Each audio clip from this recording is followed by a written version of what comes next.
Hello, good morning. आज मी तुम्हा सगळ्यांसोबत माझं 5 AM प्रोडक्टिव्ह रूटीन शेअर करणार आहे. तर माझी लहानपणापासूनची सवय आहे सकाळी लवकर उठायचं आणि उठल्यावर देवाला धन्यवाद बोलायचं लाईफसाठी.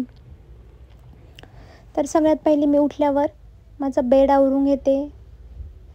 बेड आवरणं ही पण सवय मला माझ्या आईनेच लावली आहे. लहानपणी आई नेहमी ओरडायची की उठल्यावर अंथरूण काढलं नाही वगैरे वगैरे. त्यामुळे ही सवय आपोआप डेव्हलप होऊन गेल्या. त्याच्यानंतर मी ब्रश करते. सगळे कामं मला एकदम हळूहळू आवाज न करता करावे लागतात, कारण घरात सगळे झोपलेले असतात. त्याच्यानंतर मी फ्रेश होऊन घेते. फेसवॉश वगैरे करून मी माझ्या मॉर्निंग वॉकची तयारी करते.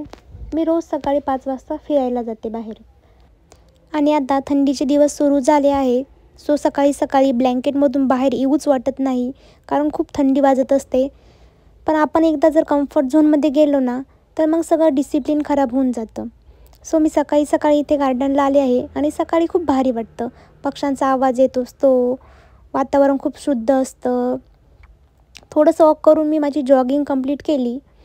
जॉगिंगनंतर मी थोडीशी स्ट्रेच केलं. स्ट्रेचिंग खूप इम्पॉर्टंट आहे. आपल्या बॉडीला फ्लेक्झिबल ठेवते, आपले माइंडला पण रिलॅक्स करते.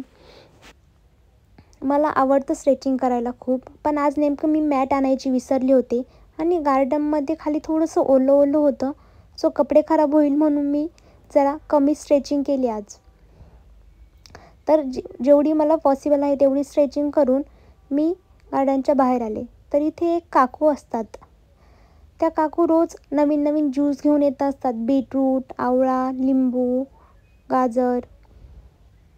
तर मी आज बीटरूटचा ज्यूस ट्राय केला आणि चविष्ट होता. घरी आल्यानंतर दीदीने बनवलेले लाडू होते. ड्रायफ्रूट्स, खजूर वगैरे टाकून तिने लाडू बनवले होते. माझ्या घरी नेहमी थंडीमध्ये हे लाडू बनले जातात. देसी घीपासून हे लाडू आम्ही बनवतो. त्यात बरंच काय काय टाकलेलं आहे, मला आठवत पण नाही आता. त्यानंतर मी अंघोळ केली. फ्रेश होऊन थोडंसं टोनर वगैरे अप्लाय केलं आणि लोशन लावलं. माझी स्किन खूप ड्राय आहे, सो लोशन नाही लावलं तर खूप ड्राय होऊन जाते. सो मला दिवसातून 2 ते 3 वेळा लोशन लावावं लागतं. लोशन लावल्यानंतर मी माझं फेवरेट काम केलं, ते म्हणजे झाडांना पाणी टाकणं. मला सकाळी सकाळी ही सगळं कामं करायला खूप आवडतात. त्याच्यानंतर मी माझं इम्पॉर्टंट काम केलं, ते म्हणजे देवपूजा. देवपूजा केल्यानंतर घरातलं सगळं वातावरण कसं प्रसन्न होऊन जातं. घरात एक पॉझिटिव्हिटी पसरते आणि त्यामुळे घरातलं सगळं वातावरण बदलून जातं आणि आपला दिवस पण चांगला जातो. तर ही आहे माझी एक दिवसाची प्रोडक्टिव्ह सुरुवात. तुम्ही तुमची दिवसाची सुरुवात कशी करता हे मला कमेंट करून नक्की सांगा. आणि तुम्हाला जर काही सजेशन असतील की काही चेंजेस करावे असेल तर ते पण तुम्ही मला कमेंट करून नक्की सांगा. आणि व्हिडिओ आवडला असेल तर लाईक करा, शेअर करा. I will see you in my next one. Thank you.